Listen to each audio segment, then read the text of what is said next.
is hard to fight the temptation of drawing details first instead of the most general shapes first, but it is worth the effort if you want accurate proportions in comparison to a reference.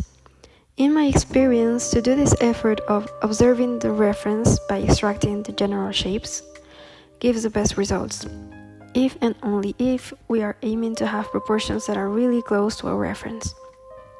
Here, for example, contrary to what I am saying is best to do, as you can see, I am not starting by the general shapes.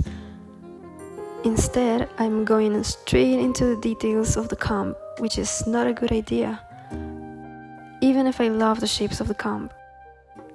I had to resist the impulse to draw these shapes first, but I didn't. As a result, the comb in my drawing is smaller than the comb in the reference, and there are also other mistakes.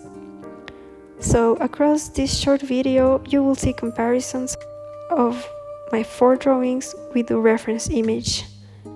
And at the end, with the last drawing, you will see that even if I don't have the general shapes ready before starting the details, I already got a little familiar with the reference shapes by drawing 3 sketches before and also familiar with the proportions, so the result was okay.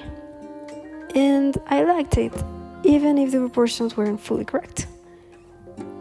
Okay, thank you for watching this. I hope it is helpful to you, and hopefully we will see each other again in another video if you subscribe to this channel, which would mean a lot to me. Thank you and have a nice day.